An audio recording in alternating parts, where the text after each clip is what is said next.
Assalamualaikum warahmatullahi wabarakatuh. Bapak, Ibu, Abang, Kakak, Adik, jamaah dimanapun berada. Pesantren Nurul Azhar 2 sekarang sedang pembuatan pagar. Mudah-mudahan berjalan lancar. Tanah wakaf sama seperti Nurul Azhar 1. Mari kita selesaikan supaya anak-anak penghafal Quran bisa mulai belajar di 2024. Dan mengalirlah hendaknya pahalanya untuk almarhumah ibu, almarhum ayah kita. Kita doakan, kita hadiahkan. Ini 2-3 sak semen, batu bata, kerikil, dibangunkan ke pagar, dibangunkan ke kelas, ke asrama, mengalir pahalanya. Hadiahkan untuk mereka. Anaknya dapat, orang tua pun dapat. Melalui BSI Bank Syariah Indonesia, nomornya 147 66666666. Mudah ingatnya, 147 666666. Atau Bank Riau Kepri Syariah 820 11 66666. Sekali lagi 820 11 66666 atas nama Yayasan Tabung Wakaf Umat. Jangan lupa sertakan kode transfer di akhir 01, di akhir nominal transfer. Contoh 100.000 misalnya 100.001. Konfirmasi ke nomor admin 0852 6541 6060. Barakallahu fikum. Wassalamualaikum warahmatullahi wabarakatuh.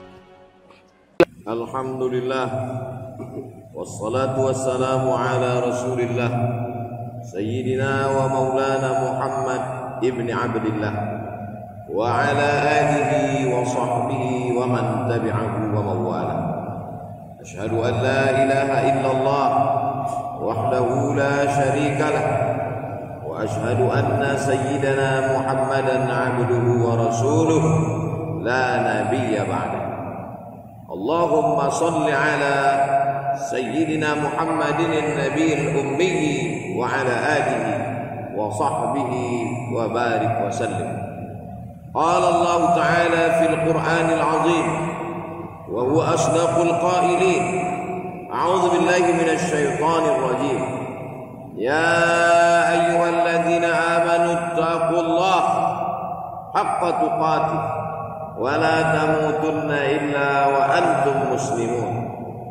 Wa qala ta'ala fi ayatin ukhra, ya ayyuhalladzina amanu taqullaha wa qulu qawlan sadida yuslih lakum a'malakum wa yaghfir lakum dhunubakum wa man yuti'illaha wa rasulahu faqad faza fawzan 'azima.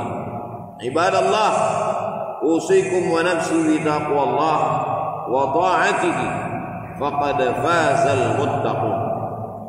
Hadirin jamaah Jumat yang dimuliakan Allah Subhanahu wa taala. Hari ini berkumpul banyak kemuliaan. Manusia yang paling mulia orang beriman.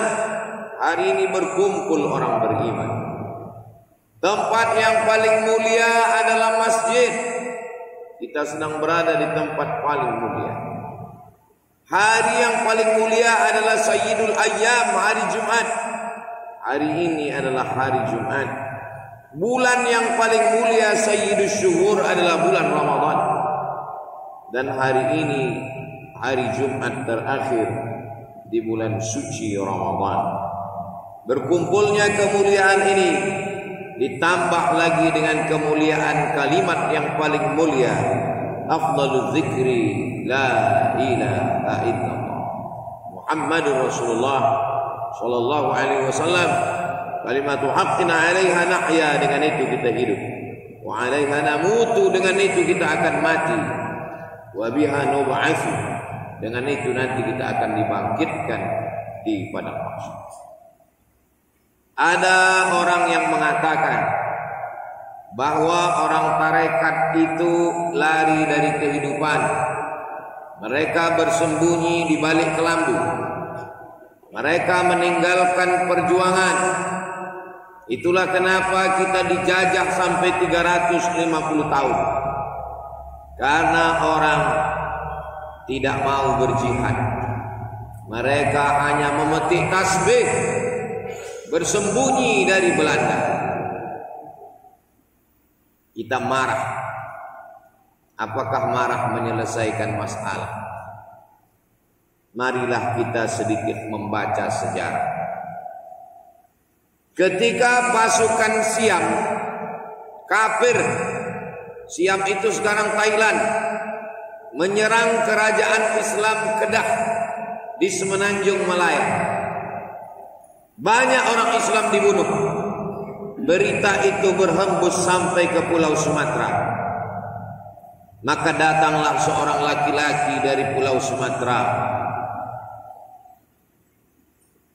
menaiki sampan bahteranya menyeberang menuju Kedah. Dia perang melawan Siam kafir. Akhirnya dia meninggal di Patani. Kuburnya sampai sekarang masih ada di Patani. Laki-laki itu bernama Syekh Abdul Samad Al-Falimbani. Kitabnya dibaca di seluruh bumi Melayu. Judul kitabnya Syiar As-Salikin, Sairus Salikin, sair perjalanan, salikin orang yang suluk. Perjalanan itu bernama suluk. Orang yang berjalan itu disebut dengan salik, Sairus Salikin. Dan dia adalah pengamal tarekat. Dia murid langsung dari Syekh Muhammad Abdul Karim Samman, mengambil baiat tarekat Sammaniyah di kota Al-Madinah Al-Munawwarah. Pulang dia ke Pulau Sumatera, sahabatnya melanjutkan perjalanan ke Kalimantan. Nama sahabatnya itu adalah Syekh Muhammad Arsyad Al-Banjari, penulis kitab fikih yang menjadi pegangan di seluruh bumi Melayu. Kitab itu bernama Sabilal Muhtadin, Syarah Siratal Mustaqim. Kitab Sabilal Muhtadin adalah kitab syarah, penjelasan terhadap kitab matan. Kitab matannya bernama Siratul Mustaqim, ditulis oleh Mufti Aceh bernama Syekh Nuruddin Ar-Rani. Syekh Abdul Samad Al-Falimbani menulis kitab, tapi dia tidak bersembunyi di balik kitab. Dia menulis satu kitab berjudul Fadail Jihad, keutamaan jihad. Dia tidak hanya membacakan ayat jihad, dia tidak hanya menuliskan hadis jihad, dia mati dalam jihad. Dia gugur sebagai syahid. Dia mursyid tarekat, dia penulis kitab, dia faqih, dia sufi, dia mursyid, dan dia mati syahid. Mana orang yang menuduh orang bertarekat takut mati? Orang bertarekat tidak takut mati, karena dia sudah ditalkin ke telinganya la ilaha illallah. Sebelum masuk dia sudah mandi jenazah, mandi jenazah. Orang bertarekat sudah mandi taubat.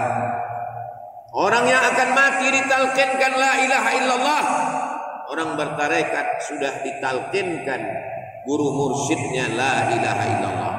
Orang bertarekat diajarkan mutu qabla an tamutu, mati sebelum mati. Dia sudah mati. Syekh Abdul Samad Al-Falimbani sudah mati sebelum orang-orang kafir siap membunuh. Datang penjajah Belanda menjajah Nusantara. Salah satu dari pulau Nusantara itu adalah Sulawesi. Maka datang seorang anak muda dari Sulawesi membunuh kafir-kafir itu. Lalu kemudian dia dibuang ke Ceylon. Sampai di Ceylon dia tidak putus asa. Dia tetap berdakwah. Orang Ceylon masuk Islam. Mereka melihat keberadaannya di Ceylon berbahaya. Maka dia dibuang lagi ke Afrika Selatan. Di Afrika Selatan dia tetap berdakwah. Orang-orang Afrika Selatan masuk Islam. Dan Presiden Afrika Selatan Nelson Mandela memberikan penghargaan dia sebagai pahlawan. Siapa laki-laki itu? Dia bernama Syekh Yusuf Al-Makassari, mursyid tarekat. Dua tarekat. Tarekat yang pertama adalah tarekat Sattariyah, yang dia ambil baiatnya dari gurunya di Aceh bernama Syekh Abdul Rauf As-Singkili. Syekh Abdul Rauf As-Singkili mengambil tarekat itu dari gurunya di kota Al-Madinah Al-Munawwarah bernama Syekh Ibrahim Al-Qurani. Mereka tidak bersembunyi di balik kelambu. Mereka tidak bersembunyi di balik zikir. Dibuang dari kampung halaman tidak membuat mereka putus asa. Mereka tidak pernah takut pada kematian. Mereka merindukan mati syahid. Mereka adalah orang-orang yang memperjuangkan la ilaha illallah. Bagi mereka semua bumi adalah bumi Allah. Al-ardu ardullah. Bagi mereka semua manusia adalah ibadullah. Al-ibadu ibadullah. Di Ceylon mereka merasa di bumi Allah. Di Afrika Selatan pun mereka merasa bumi Allah. Mereka tidak pernah takut. Mereka tidak pernah jauh. Karena semua berada bersama Allah. Dimanapun mereka berada, mereka selalu bersama dengan Allah. Kun ma'allah. Hendaklah selalu bersama dengan Allah subhanahu wa ta'ala. Begitulah mereka, orang-orang yang senantiasa dekat, orang-orang yang senantiasa bersama dengan Allah subhanahu wa ta'ala. Itali menjajah negeri bernama Libya. Siapa yang berjuang di tengah panas terik Afrika Utara? Musim panas cuacanya 40 sampai 50 derajat Celcius. Mereka adalah kelompok Sanusia. Siapa itu Sanusia? Sanusia adalah pengamal tarekat As-Sanusia.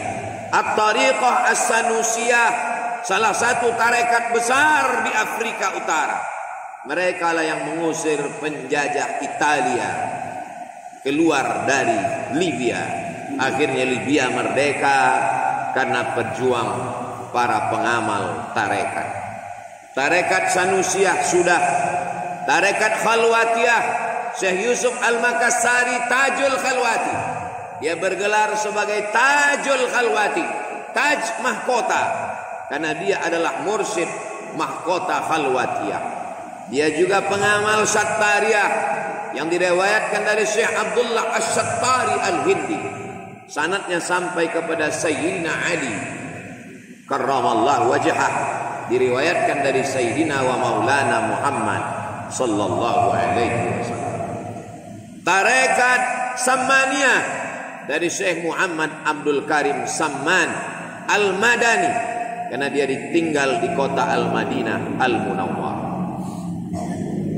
Di ujung Sumatera ada seorang pejuang yang ikut berjuang dengan mendirikan pondok pesantren di Labuan Haji. Dia tidak hanya seorang faqih ahli fikih, tapi juga seorang sufi mursyid, mengambil tarekat dari Syekh Abdul Ghani Al-Kampari. Anak muda itu bernama Syekh Muhammad Wali. Nama lainnya adalah Syekh Muda Wali. Dia pergi ke bumi Minangkabau. Dia berjumpa dengan Inyak Jaho. Dia berjumpa dengan Inyak Candong. Kedua ulama ini mengisyaratkan supaya ambillah baiat tarekat Naqsabandiyah dari sahabat mereka yang alim dalam bidang tarekat, dan beliau adalah seorang mursyid, Syekh Abdul Ghani Al-Kampari. Maka berjuanglah dia melawan penjajahan dengan pendidikan, dengan dakwah, dan dengan spiritual. Penjajah tidak pernah berhenti. Mereka menuduh salah seorang laki-laki di Pulau Sumatera sudah menggandakan uang, karena uangnya tidak putus. Dituduh ini orang membuat duit palsu. Maka dia pun dibuang, dicampakkan ke Semenanjung. Apa yang terjadi? Sumur minyak yang ada di Langkat mengering. Akhirnya mereka meminta fatwa. Dari mana datang sumur minyak yang dikelola Belanda ini kering? Rupanya ada seorang mursyid tarekat Naqsabandiyah yang sedang teraniaya. Akhirnya penjajah mengambil kembali wali Allah itu, dikembalikan ke kampung bernama Babus Salam. Orang Melayu menyebutnya Besilam. Mengalirlah minyak itu kembali. Wali Allah itu bernama Syekh Abdul Wahab Rokan, dari sungai Rokan, bumi Melayu Lancang Kuning. Lalu kemudian Ratu Belanda bernama Wilhelmina mengirimkan bintang emas sebagai penghargaan, penghormatan sekaligus permintaan maaf. Apa kata Syekh Abdul Wahab Rokan? Kalau ingin minta maaf, tak usah kirimkan bintang emas, cukup bersyahadat asyhadu an la ilaha illallah wa asyhadu anna Muhammadar Rasulullah. Orang tarekat tidak perlu bintang emas, orang tarekat tidak perlu penghormatan.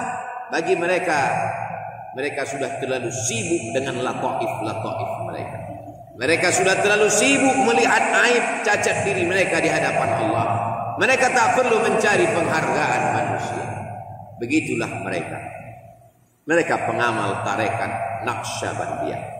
Di bumi Minangkabau, penjajah mengobrak-abrik, melulu lantakkan. Kita tidak lemah, tapi karena kita mau diadu domba. Mereka adu domba antara kaum adat dengan kaum padri. Kaum adat merasa adat akan hilang oleh agama. Kaum agama merasa kaum adatlah yang menghalangi dakwah. Akhirnya berkelahi kaum adat dan kaum agama. Disitulah kebahagiaan penjajah. Datang ulama-ulama bumi Minangkabau. Di antaranya Syekh Sulaiman Ar-Rasuli, Inyak Jahu. Mereka bersama-sama berdakwah. Mereka tidak hanya berdakwah dengan mendirikan pondok pesantren Canduang. Mereka tidak hanya berdakwah dengan la ilaha illallah, tapi juga mereka berdakwah dengan cerdas. Mereka mendirikan Persatuan Tarbiyah Islamiyah jauh sebelum Indonesia merdeka, 1945. Lembaga organisasi ini berdiri tahun 1928. Orang tahunya 28 Oktober 1928, hari Sumpah Pemuda. Pemuda bagaimana yang bersumpah? Pemuda yang bertauhid, pemuda yang tidak takut mati, pemuda yang tidak peduli kepada penghargaan penjajah, pemuda yang ingin membebaskan negerinya. Mereka adalah mursyid-mursyid tarekat Naqsyabandiyah. Jadi kalau ada hari ini orang menuduh orang tarekat meninggalkan dunia, orang tarekat bersembunyi, orang tarekat tidak mau berjuang, mereka adalah orang-orang buta huruf yang tidak pernah mau membaca sejarah. Iqra, bacalah sejarah perjuangan negeri, bacalah sejarah perjuangan umat Islam.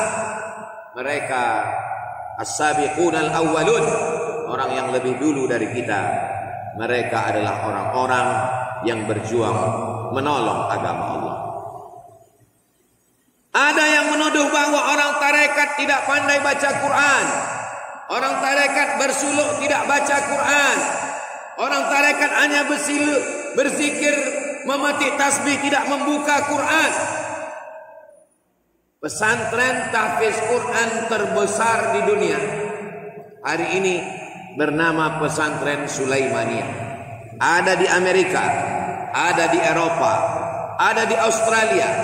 Jangan tanya lagi di Asia. Lalu siapa Syekh Sulaiman? Syekh Sulaiman Tunuhan, ahli kiraat Hafs, kiraat Warsh, kiraat Kumbul, kiraat Ibnu Katsir. Tapi juga beliau adalah mursyid tarekat Naqsyabandiyah. Silsilahnya sampai kepada Syekh Bahauddin An-Naqsyabandi, sampai kepada Sayyidina Abu Bakar Siddiq, sampai kepada Sayyidina Muhammad sallallahu alaihi wasallam. Maka semua penghafal Quran, kalau sanadnya dari Syekh Sulaiman Tunuhan, dia punya dua sanad. Satu sanad hafal Quran, yang satu lagi sanad tarekat Naqsyabandiyah. Begitu cara Allah membantah mereka yang menuduh bahwa orang tarekat tidak membaca Al-Quran. Itu kan di Turki. Bagaimana dengan di Indonesia? Di Pulau Jawa, hampir semua kiai-kiai yang membuka pondok tahfiz Quran, maka sanad qiraatnya berakhir kepada Kiai Haji Arwani Kudus yang dikenal dengan Mbah Arwani. Mbah Arwani adalah murid langsung dari Syekh Kiai Munawir Krapyak Yogyakarta. Maka semua kiai-kiai, ustaz-ustaz yang sanad qiraatnya kepada Mbah Arwani Kudus, jangan lupa Mbah Arwani Kudus adalah mursyid tarekat Naqsyabandiyah. Maka mereka yang menghafal Quran dari Mbah Arwani Kudus, mereka juga mengambil baiat tarekat Naqsyabandiyah. Begitulah cara Allah membantah mereka yang menuduh macam-macam. Orang tarekat tidak sholat, orang tarekat hanya menyebut Allah, berzikir, mereka meninggalkan sholat. Lihatlah orang tarekat berpakaian putih karena mengikut Nabi Muhammad SAW berpakaian putih. Orang tarekat wuduknya tidak putus. Begitu wuduk putus dia akan berwuduk kembali. Karena pesan Nabi kepada Sayyidina Abu Hurairah, jangan tinggalkan putus wuduk. Putus wuduk, jadidul wuduk. Orang tarekat menghormati guru karena mereka diajarkan ikut sunnah Nabi. Al-ulama warasatul anbiya. Orang tarekat tidak putus berzikir karena Nabi mengajarkan orang yang berzikir berarti hidup, orang yang putus zikir berarti mati. Kita bukan hanya sekedar mengamalkan. Tarekat hanyalah jalan. Tarekat hanyalah perahu bahtera. Ada perahu itu dipimpin nakhoda. Nakhodanya bernama Imam Abul Hasan Asy-Syadzili. Perahunya bernama Tarekat Syadziliyah. Ada perahu itu dipimpin oleh Syekh Bahauddin Naqsyabandi. Perahunya bernama Perahu Naqsyabandiyah.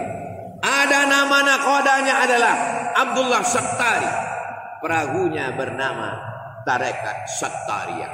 Lautnya la ilaha illallah. Pulau yang akan dicapai, ilahi anta maksudi wa ridhaka matlubi. Mereka tidak mencari kebal, mereka tidak mencari kasab, mereka tidak mencari cahaya, mereka tidak mencari aneh-aneh. Yang mereka cari dalam awal zikir, mereka nyatakan ilahi anta maksudi, engkau yang kami maksud, wa ridhaka matlubi, ridhamu yang kami cari ya Allah. Setelah penghuni surga masuk ke dalam surga, Allah bertanya kepada penghuni surga, ya ahlal jannah, wahai penghuni surga, maza turidun, apa yang kalian mau? Penghuni surga menjawab, ridhaka, yang kami minta cuma satu ya Allah, ridhaka, ridha. Itulah mengapa orang tarekat berdoa, Allahumma inna nas'aluka ridhaka. Yang mendapat ridhaku cuma satu kata Allah. Banyak yang mendapatkan surgaku, tapi yang mendapatkan ridhaku cuma satu. Orang yang ridha meninggalkan dunia demi aku. Orang yang ridha meninggalkan dunia demi aku. Orang yang ridha menerima segala takdir. Man lam yarda bi qada'i, siapa yang tidak ridha menerima takdir, walam yasbir bi bala'i, tidak sabar menerima bala, falyatlub rabban siwaya, carilah Tuhan selain aku. Itulah yang kita cari di awal zikir. Ilahi anta maksudi wa ridhaka matlubi, a'tina mahabbataka, a'tina ridhaka. Berikanlah kami cintamu, berikanlah kami ridhamu. Wala saufa yu'tika rabbuka fatarda. Jangan beribadah kepada Allah mencari surga, karena semua hamba Nabi, semua hamba Allah umat Nabi pasti dapat surga. Man qala la ilaha illallah Muhammadur Rasulullah dakhalal jannah. Siapa yang mengucapkan la ilaha illallah Muhammadur Rasulullah pasti masuk surga. Tapi carilah ridha Allah. Kalau ridha Allah yang kau cari, semua pasti dapat. Wala saufa yu'tika rabbuka fatarda.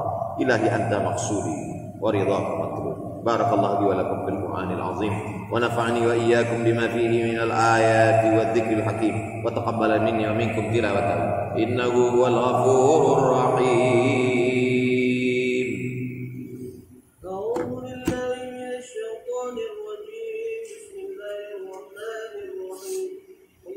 صل وسلم وتفضل وبارك بجلالك وكمالك على أشرف عبادك سيدنا ومولانا محمد وأن كل صحابة رسول الله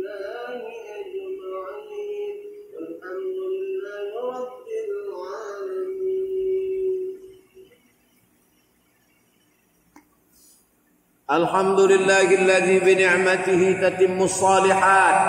Wassalatu wassalamu ala sayyidis sadat wa ala alihi wa ashabihi ahlil fadaili wal karam. Asyhadu an la ilaha illallah wahdahu la syarika lah wa asyhadu anna sayyidana Muhammadan abduhu wa rasuluh wa safiyyuhu min khalqihi wa khaliluh.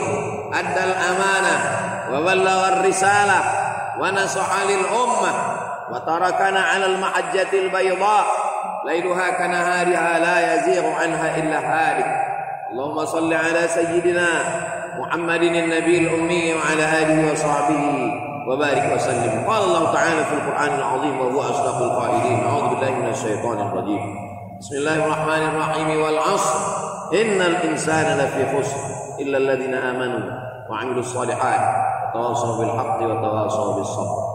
وقال تعالى في آية أخرى إن الله وملائكته يصلون على النبي يا أيها الذين آمنوا صلوا عليه وسلموا تسليما. اللهم اغفر للمسلمين والمسلمات والمؤمنين والمؤمنات الأحياء منهم والأموات برحمتك يا أرحم الراحمين. اللهم انصر إخواننا المجاهدين في فلسطين. اللهم انصر إخواننا المجاهدين في كل مكان.